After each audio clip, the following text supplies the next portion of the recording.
go. Hey everyone, welcome to episode 36 of Buds and Blue Jays. I'm your host, Jesse Burrell, and I am joined, as always, by the dapper Riley McConnell. And Riley, our Blue Jays, man, are they making things tough right now. We lost another series. I believe it's our third series in a row, and we are now at a record of 40 wins and 32 losses, which, if you've checked the standings, we are falling.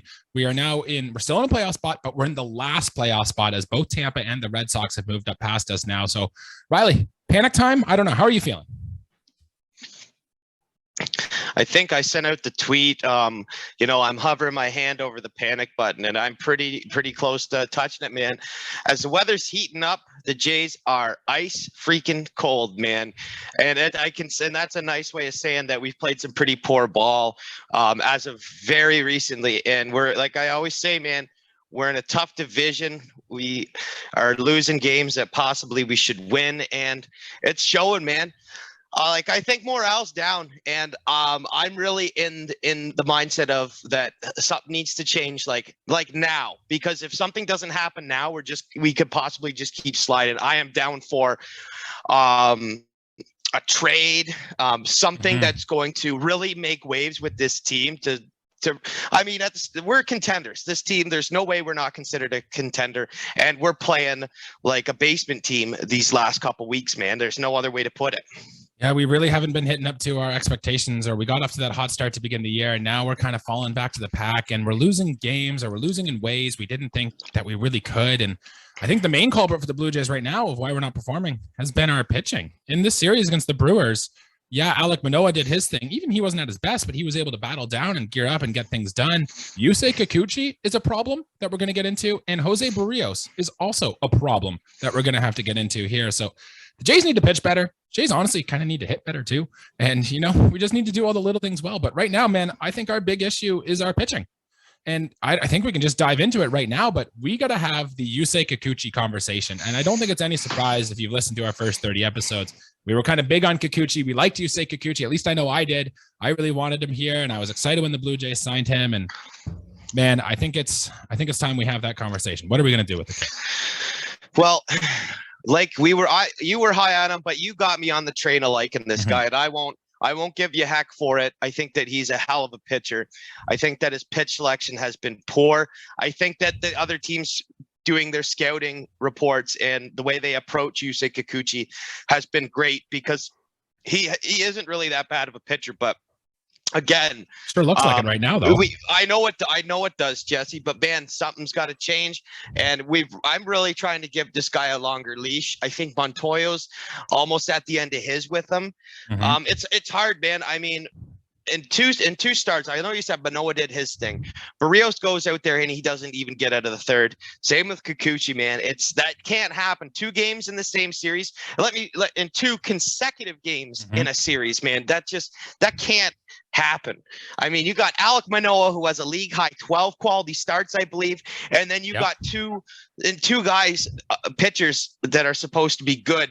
Barrios supposed to be an ace for us. Kikuchi's supposed to be a good lefty piece for us, and I'm seeing really none of it, man. Like I said, panic buttons here, my hands here. If I haven't already touched it a little bit, like, something's got to happen, or I'm slamming my hand down on it, man. I don't know what it's going to take.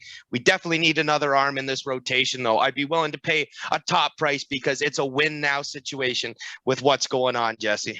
I agree. We can explore what type of candidates we think the Jays should trade for a little bit here, but I'm kind of with you. I feel like this is the urgency. And if all else fails, maybe just trying something new, getting a new player in here could help, like, spark these guys, just get them going and get them excited. Just a new face in the clubhouse, for example, could just show the team, hey, like, let's rejuvenate, let's go. Kind of like in 2015 when the Jays got Tulo and David Price, it kind of just all sparked them up, right? And it got them playing better down that second half. Now, I'm not saying they should, like, that's going to happen. If they do make a trade, they got to trade for the right guys here, but I almost want to see something sooner rather than later. Well, that's the thing, Jesse. I'm not saying, like, it has to happen now. These moves have to happen now, like before the deadline, around this time, which we consider to be when players make or break their all-star appearances. No, Jesse, like, I'm saying this has got to happen this week. It's Sunday night. We're recording the Sunday night after the Brewers series. And like I'm saying, Shapiro, front office, like, get your pencils ready, make some phone calls. Like, Monday morning, something's got to happen, because we have a good club and it's going to go to waste. Like, here's the thing for you, Jesse. I mean, let's be honest. if we keep going like this, I think we're in big trouble. Like, I don't think we will make the postseason without a big move right now. Yikes. If something, I feel that strongly about that. Like, something, we got to make waves, man. Especially if Kikuchi's gonna keep crapping the bed. If Barrios, and I don't know how Barrios. I know we talked about. He always has an ERA between this number and this number. Well, dude, the way he's pitching, he's about to have his worst statistical season by far in his career. Like, yeah, and it isn't even close. Yeah, dude, something's got to change. Not everyone is Alek Manoah in our rotation, and it sure as hell shows, dude, because this is just poor as anything. Yeah, I hope so. We saw last year the Jays had big bullpen issues, and I think they waited too long to get Adam Simber and Trevor Richards in there. And when that happened, the Jays did play better. The bullpen was better, but it wasn't enough to climb out of the hole. Let's see, they can change soon. But in the meantime, man, until we see a trade happen, we got to figure out what to do with these guys. We got to figure out what to do with Yusei Kikuchi and Jose Barrios. And I think I want to start with Kikuchi here. And I'm going to back things up a bit. I want to tell you about Yusei Kikuchi's history, okay? He Tell me about it. He started his career in Japan, which I'm sure a lot of you will know. He came over to the big leagues at the age of 25, right? He pitched for the Seattle Mariners. That's the team he signed with. And his first 2 years in the big leagues, he was quite poor. I think it was the 2020 COVID shortened season. Kikuchi actually kind of changed his stuff. He added 2 miles per hour on his fastball. He got more break on his slider. He actually showed some signs at the end of 2019. And in the COVID 2020 season, he actually pitched pretty well too. And then we saw in the first half of 2021, Yusei Kikuchi was an all-star. We know that. He was really good. He was dynamite. He was part of the reason why I wanted the Jays to get him in the offseason and why I thought there was a making of a really good pitcher here. Now, it's no surprise, in the second half of Seattle, he kind of made a pitch mix change. He kind of tooled with his repertoire a little bit, and then he was a disaster in the second half. So the Jays give him a 3-year contract for $36 million. We bring him on here, and the season so far, his first month, probably 4 or 5 starts, he was dreadful, walking everyone. He was getting hit hard. And then he kind of made an adjustment. Yusei Kikuchi turned things around. He had that, 4-start stretch where Yusei Kikuchi actually looked pretty good. It looked like he was turning things around. And then it kind of fell apart for him again, right? So we kind of gave him the last few starts to see, okay, is it just a 1-start blip? Well, no, it wasn't, because he had 2 poor starts. Then he had his another poor start, and we're like, okay, this is what's not working. We got to find a way to turn it around. And now this kind of seems to be like our little last straw. Like, his pitches, Riley, some of them weren't even close. Like, he's getting bailed out by throwing a pitch behind a batter's head that just gets lucky because it hits the batter's bat and then gets called a strike on it. And so it's no wonder with this guy who has like this command that's so dreadful, like non-competitive pitches that we talked last time, that like he can't even, like, any pitch that he gets close to the zone is being crushed and it's being hit. And you just can't have that right now. So, Riley, that's what Kikuchi's been. Yeah, there's a chance he can turn it around. He flicks a switch. He figures it out, because that stuff is still pretty good that he can do it. But I haven't seen anything, at least not lately, that makes me think Kikuchi can do this. So my question for you here is, man, is like, I think that list. Like, what do we do with him?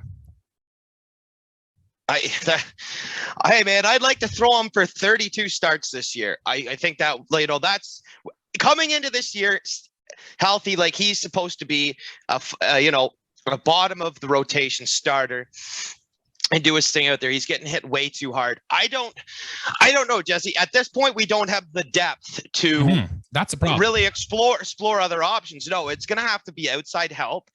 It's way too early to bring some of our pitching prospects up. I don't know, like, Baraki's gone. Pearson's, let's be real, probably not. He's not happening. Yeah. And guys like Anthony Kay, like, I don't even know what to tell you about Thomas that. Hatch, right? Like, I know it's tough. It's a struggle. Gonna have to. Yeah, I know, man. It's gonna have to be outside help. Right. So in the meantime, what do we do with Kikuchi? Because if we keep running him out here and he keeps doing stuff like this Blue Jays, we're not going to be a playoff team. So my first thought when I thought about this is, let's do the Trevor Richards thing. Let's put him on the IL, right? Like, kind of like we did with him with like a neck spasm, or maybe he just wakes up with a sore back, and you can put him on the 15-day IL to just get a mental break almost to clear it, and then fill his start with someone else. Maybe we put Maximo Castillo in there or something. I don't know. But every report Kikuchi gives, he says, no, I'm healthy. My body feels great. Everything seems to be fine. So I feel like that kind of rules out the phantom IL situation for him. So our next move, if that's going to happen, is do we send him down like to AAA? That way he gets some work or whatever. He does have minor league options still, so maybe there's a chance we actually do send him down just to kind of see if that recharges him, because we've seen that before with a few players. You send them down for a few weeks, they let them get their groove back and then come back up. But do you really want your $36 million man in Buffalo right now? I mean, I don't know. And then I've had calls from some people who just say they want him gone off this roster, DFA him, eat the contract, whatever. Like Yusei Kikuchi isn't it. So what do you think we should do with Yusei Kikuchi here? Well, we're not eating that contract. That's a huge contract. We got to do something. And the sad part is, Jesse, let's talk about our two, kind of hammers on for pitchers that are kind of weighing over us, Berríos and Kikuchi. Mm-hmm. I mean, at least if we decided, hey, and I wouldn't do this, I would not trade Berríos, but he has I know he's got a big hefty contract too, but he's got way more value than Kikuchi has right now. It's almost a dump trying to get rid of Kikuchi, right? Because 29 teams, if we were to offer up, it's like, well, that's a contract dump because he's definitely not performing up to that level. I mean, I don't even think the Diamondbacks would take a deal like that, man, to be honest with you. Like that's a big time thing. And it's not like it's 1 or 2 years. Like I know it's 3 years. It doesn't seem like a long time, but over $10 million a year. Yeah. That's a pretty big hit, man. When you're talking about, I don't know what our payroll is currently, higher than it has been in previous years, but you're still taking up a large sum on our side. Mm-hmm. We're going to have to eat it. I don't think DFAing them, you almost have to work them through this. The reassignment starts in Buffalo. Might be a good idea. You're right. He has options, but in the meantime, my problem isn't sending them down. It's, who the hell do we bring up, or who's coming aboard our roster, and what's the price to pay? Because we got to have 5 starters in the rotation, and if Kikuchi's out, Ryu's gone for the year. His career might be done. We got 4 guys, and Stripling is even not questionable as a starter. He's going to be a starter. He's our starter now, absolutely. But we don't know what the. Yeah, I know, but we've never seen him like that. This is going to be the rest of his season, and I sure hope that he keeps it up, man, because we're in big trouble from a starting pitchers. We can't score double-digit runs every night, man.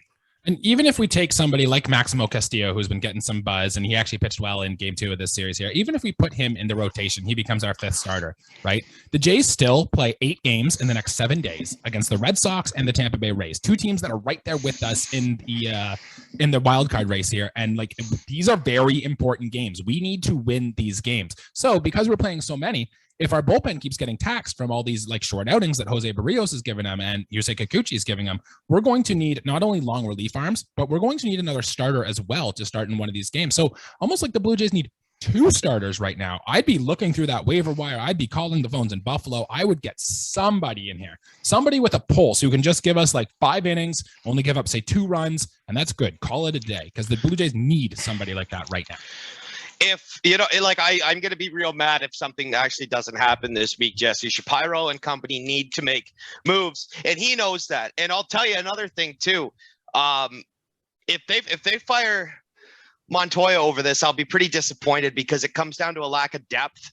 And I know Montoya is he's not scrounging. I mean, we're deeper than some teams, but we're not deeper than most. And right now we got what was our opening day catcher on the injured list. Springer, we're not too sure at this point. Like, I know he's back, but it's more of a case of, he's really, again, it's an injury thing. It's, worrying about Springer, right? And you got Ryu done. It's just, we're running into injuries, and I don't blame Montoya for his managing this team more so. I also wouldn't be surprised if they canned him in a way. They're going to do something up, but if they fire Montoya, that's a coward's way out, in my opinion. Yeah, I don't think that's the play here either. I want to touch, moving on to Jose Berríos. I don't have a lot to say, because we can say a lot of the same things we said about Kikuchi to Jose Berríos too. But do you take anything from the fact that Berríos' best starts have come when Alejandro Kirk has been catching him, and when Danny Jansen or Gabriel Moreno has been behind the plate, the Blue Jays pitchers haven't really done nearly as well? Like, is there anything to that? Do you think there's something there, or is that just kind of randomness throughout the season? I don't think it's a lot of randomness. Being a signal caller is something. And if you're a pitcher and you're comfortable with a certain catcher, right? If you have an effective battery and you're a pitcher that prefers a catcher, put that catcher in the game. I mean, you should be able to request to say, hey, Chuck, Charlie, I'm taking, I want Kirk or I want Jansen behind the plate.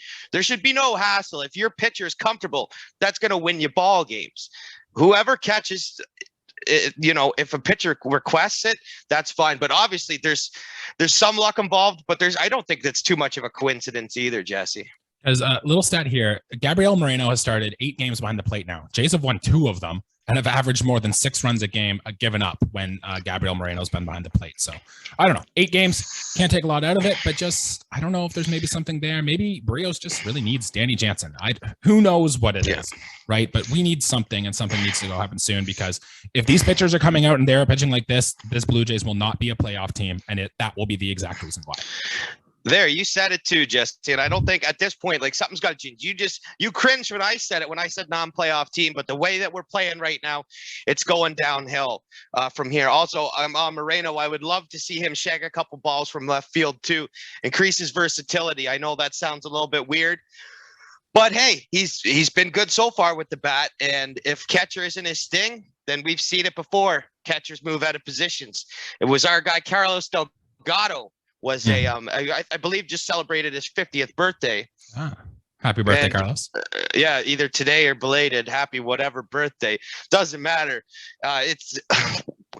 We don't have guys like that right now who can carry this team or who haven't been carrying this team. But yeah, to get back to what you were first saying, I'd love to have Jansen back. Can't wait for that to happen. And if the pitchers want Kirk and he does better, then put Alejandro behind the plate.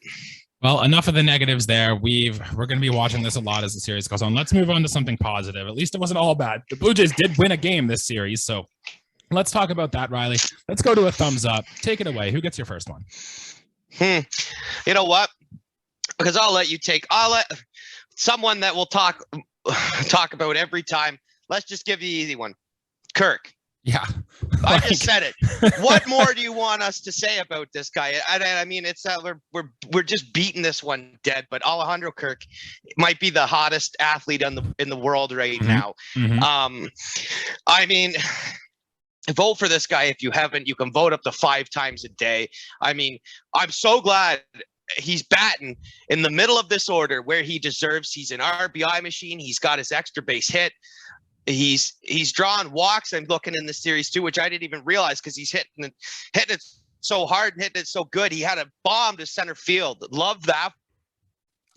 He's got doing everything to all fields, man. And I mean, walking too and playing good defense. Like, you can't say much about Kirk. If he's going to get MVP votes if his season continues, like, straight up, Jesse, for sure. Yeah, we don't have anything really more to say because he's been on fire. 4 home runs in his last 5 games. We said it last week. We said it the week before. Like, we talk about Kirk every episode. Next. Yeah, well, just one stat I want to say first. He has a 160 WRC plus, which is 9th best in all of baseball. So not just all-star, not just best catcher. He's one of the best hitters in the game, period. He's been better than Jose Altuve, Xander Bogaerts, Freddie Freeman, Kyle Tucker, Ty France has had a really good year, Pete Alonso. Like, he's been better than all of them, which, wow, Alejandro Kirk. I want to talk about another guy who give a thumbs up, a guy who you might not have noticed has played a little better recently, but how about Cavan Biggio and the road trip that he put up? He had the home run in Chicago. He had another home run here. And not only is he hitting the ball up, he is hitting the ball hard. And since his return from the injury, Cavan Biggio has actually played really well. And we're going to pair that along with Santiago Espinal's struggles. And I really wonder, we saw for the first time this series that they took Santiago Espinal out of the lineup and put Cavan Biggio in there in his place. So I'm wondering, Riley, are we starting to see a changing of the guard here? Is Cavan Biggio going to be a guy that a lot of Blue Jays fans have given up on? Or, like, what's the deal here? It's kind of like a Rocky movie, to be honest with you. Like Cavan gets knocked out and he's doing this wicked training coming back right now. And he's in his opponent, I hope it's a friendly competition, is Espinal. And now he's slowly doing well. I read somewhere that his OPS is actually very hot. I don't have the exact number. It's over 800 right now. It might be a recent, not the whole season, but in recent play, he's got an OPS above 800. He's doing well, man, especially in Espinal's struggles. This is something that's got to happen. And quite literally, Biggio has stepped up to the plate, man, and showed that, don't give it all to Espinal, man. And we noticed there's a conversation of, what can we get for who Espinal or Biggio. We're keeping both of them because we've seen the problems we have with injuries. And Espinal can play a lot of infield positions, and so can Cavan and even the outfield. We hold both of them. They still platoon. I'm sure Espinal still will get the majority of the innings. But Biggio is not a bad dude to have on this team. Another extra base hit in the series. Some good defense.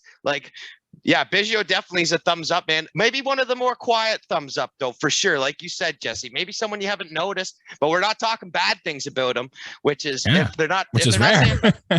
Exactly, man. This was, I think our whole podcast was just bashing Biggio at the start of it, man. And then, speaking of the other part of the podcast, my last thumbs up goes to my guy, Matt Chapman. Yep. Bases clearing double.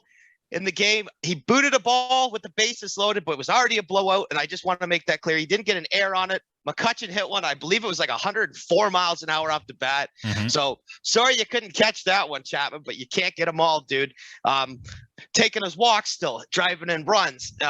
He batted, I believe, 7th in every game he played in the series. Seems to be his spot. I don't mind it. I definitely don't want to move him up. He's no Alejandro Kirk at the plate right now. He's still striking out, man. I told you guys that he's still a guy who's going to strike out. He does now have double-digit home runs, though, which I like. I mean, he's on track for a decent year statistically, man. And I think he's only going to get better. He's really, really driving the ball hard, dude. I want to point out what Matt Chapman did against reigning NL Cy Young Award winner and Josh Hader in Game 2 of this series. In the first inning, he had a single, which I think was that bases clearing double. No, the double came later. But the single was hit 107.4 miles per hour. He then hit a home run that was 101.8 miles per hour. His double that he hit down the line, 99.3. And then off Josh Hader, he flew out. But even that was hit 95.4. And we've talked about how Matt Chapman's hitting the balls to the warning track a lot, and he's underperforming his expected statistics based on what StatCast says he should be doing. And you see this from Matt Chapman, and you're like, yeah, it's there. There's a real guy here. And the reason why we were excited when we traded for him in the first place is just, it'll come. Be patient. Matt Chapman is going to do his thing. Yes, he will, Jesse. I told you guys that, and he's still an elite. He has the possibility to put elite level numbers up. Maybe he won't finish the year with the most glorious of numbers, but he's gonna create wins for us on third base for sure. It was a great addition, man. Hey, at least one of us picked one of our favorite players that are getting us wins there, Mr. Kikuchi lover. Yeah, Riley, I have to ask, what am I doing with the jersey? I have it. Oh, you're keeping it. You're keeping it. You're just not hanging it up. Right. Well, Vladdy can stay there. You have I just have this banner. It's the 92, 93 World Series. You got a nice, beautiful pictures and a pennant and a Vlad jersey. I love it. It looks great, man. The Kikuchi one, you can just kind of fold that and tuck it into the back of your closet or something like that. Bring it out on special occasions. Okay, perfect. We'll do that. I did want to touch on too with this series that Teoscar Hernandez quietly was quite poor this series. He only went 1 for 12. He had a hit actually in his first at bat of the series, and then nothing. 0 for his next 11. So he was really good before this. So I think it's just one of those things, a small blip for Teo, but let's hope he can turn it around coming home against the Red Sox. And Riley, the Blue Jays sit, we're 40 wins and 32 losses. We're 72 games into the season. So we got about 110 more to go. And I think this is a good time to check in where we think these players are. So I'm going to read through pretty much the core players of the team. And you're going to tell me, do you think they've exceeded our expectations of what we had coming into the season? Have they met them exactly, or have they underperformed their expectations? And we can do this quite quickly if you'd like, right? Yeah, for sure, man. I'm sure you're just going to read me the slash line for these guys, and we'll go from there, eh? No, I'm just going to tell you their name. Okay, and then we can go from there. Shoot from the hip then, Jesse. Yeah. All right. George Springer, do you think he's performed better than we thought we would do this year? Has he met your expectations, or has he underperformed? I don't think I'll say this to too many guys, but I think he's right on par for what I thought. That personally, Jesse, I don't know how you feel. I think he's pretty close to expectation. Yeah, I can agree. He's been hurt a little bit, which kind of sucks, but when he's been good, he's been really good. He's fine. Second best hitter on this team. I think I'm with you there. Vladdy, how would you rank Vladdy? Oh, I hate to say it, but he has underperformed so far. Mm-hmm. And a lot of that is just straight power numbers, the extra base hits. That's one of the only reason he's underperformed this far. A lot of singles from Vladdy. At this time last year, I think he had 26 home runs. This year, I could look it up really quick, but I think he's got 13, 14. So yeah, underperforming what we thought Vladdy could do, which could be a reason why the Jays are kind of where they are. Bo Bichette, What were your expectations, and has he met them or exceeded them? He has just slightly below the line. He has not exceeded. He is under expectations for me. He has underperformed, and it's almost the same with Vladdy. And his defense certainly is a little bit. I expected it, but he's definitely underperformed at the plate even. So yeah, I mean, he's still been fine. Like Vladdy has still also been fine, but we kind of wanted them to be better than fine, and they haven't been so far. Teoscar Hernandez, how would you rank him? Oh yeah, he started the year fine.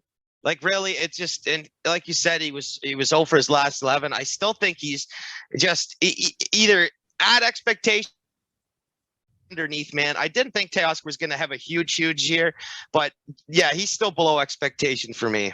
The only problem is he's been hurt for a large percentage of that, right? Which really brings it down. He did go on that tear where he was really good for a few weeks there, but I think I'm with you. I'd almost put it like, yeah, he's below it, but he's also quite at the expectations. So, we'll give him like 1.5 there. Alejandro Kirk, obviously, I think we can say pretty much easily he has exceeded our expectations. Yeah, next. Yeah, exactly. Let's do Matt Chapman. What have your thoughts been on him? I think it's right along the same lines. I think he's at expectations for. I know people watch. Well, whoa, Riley, like he hasn't hit this and that, and it's just like, well, dude, like. He's just not hitting it where they're not, man. He's right along the lines. I expected this. I know what he's about, and if anything, he's gonna with a little bit of luck, with a spoonful of luck for Matt Chapman, watch his numbers just balloon up. So someone told me on this show that he was going to hit 43 home runs this year. Well, and you're wrong. There's 90 games to go, not 110, Mr. Whatever. Burrow. Come on, math, buddy. Let's go. Had hockey season in my brain. Whatever. We'll say he's met expectations, but I expect more from Matt Chapman going forward here. Who's next? Espinal. I think we can safely say Santiago Espinal has exceeded our expectations.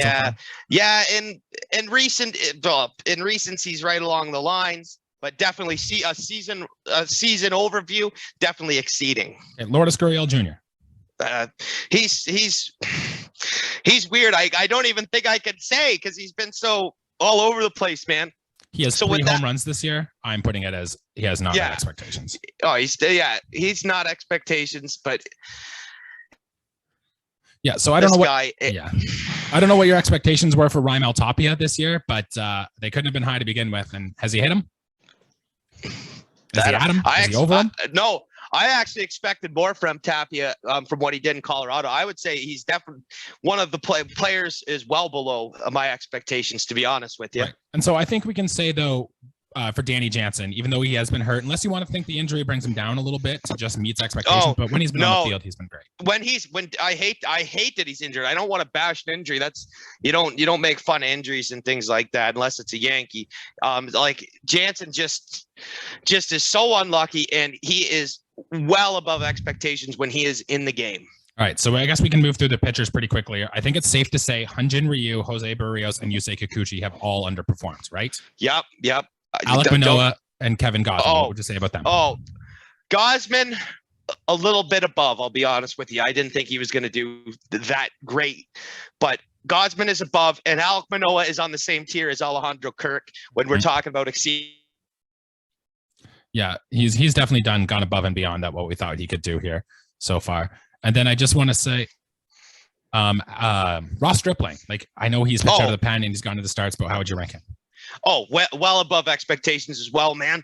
And it sucks because Manoah was so up there. But if we want to talk about how below expectations guys were, Barrios might be the bottom of the barrel for me right now. I'm not kidding. He might have been. I might have had the most hype on him, and now just like I don't want to talk about. I'm scared to go look at what I thought he would do at the start of the year because it ain't going to be nothing close to what is happening at this point in the year. And I assume we can say Jordan Romano has kind of just met our expectations. He's had a blown save here or there, but for the most part, he's been dandy, right? Yeah, I'll be honest. We'll say bullpen. We'll split the bullpen half and half.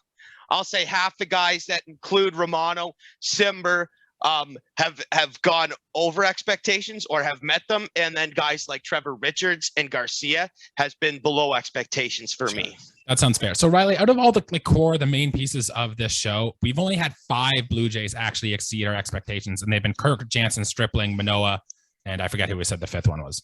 But still, like that's it. Yeah. Out of all of this team, like no wonder this team has underperformed what we thought they could do. And the Jays are going to need bigger things from Vladdy, bigger things from Bo, bigger things from Gurriel, even Matt Chapman to get out of his funk, or else this team is in trouble, like you said. So let's hope they can turn it around there. Riley, before we preview probably the biggest week in the Blue Jays season so far, anything you want to throw in here? I think we're right along the course. Let's take a deep breath before we talk about this, because listeners, as Jesse just said, this is a huge week. And I really hope tomorrow morning I wake up and tomorrow afternoon find out that there has been some sort of change made. It's got to happen. We're now in a week with divisional rivals that we need to pull out something huge here. Yeah. Good news is Blue Jays do come back home. So on Monday will be Kevin Gausman going the mound. Red Sox haven't named a starter for game 1 yet. Ross Stripling will be facing Michael Wacha in game 2, and Wednesday will be Alek Manoah against Nick Pivetta. So we probably our 3 best pitchers, honestly. Gausman, Stripling, Manoah against this series against the Red Sox. A team we're now tied with, a team on paper we should be better than, but we haven't been. So Riley, pray with me. Are the Blue Jays going to turn it around, or is this funk going to continue?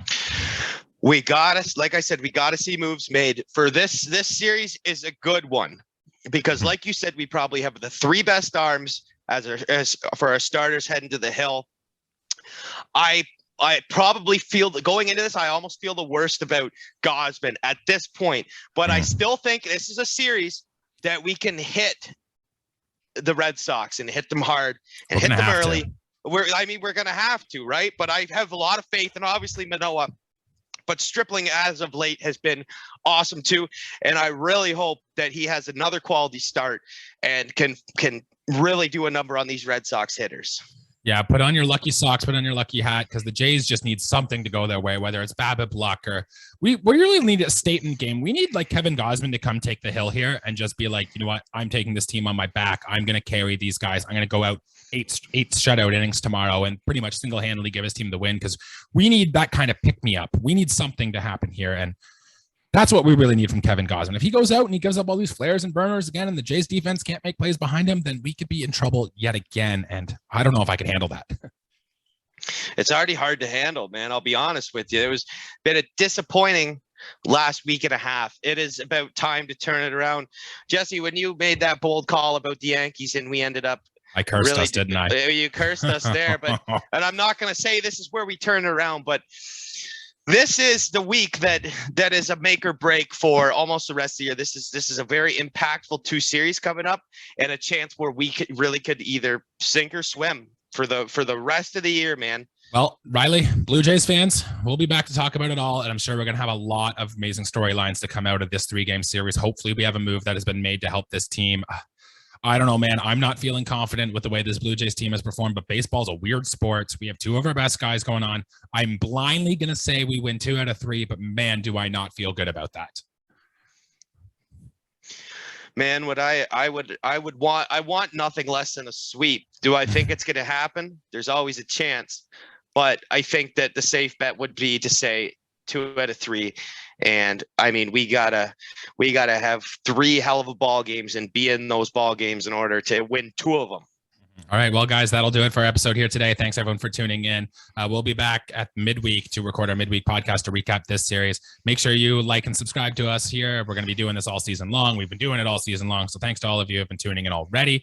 Make sure you give us a 5-star on Spotify. We're not everywhere you can get your podcast yet, but we're pretty darn close. So you can listen to us while you're on the go, on the move, and all that stuff. And hey, we're passionate Blue Jays fans just like you are. So let's buckle in. These are the roller coasters of a Blue Jays season. We're going to ride them here with you. Riley, anything else to add before we get out of here? Yeah, well, at least I got one team that's been doing okay. Tonight's the night, baby. Tonight's the night. Game 6.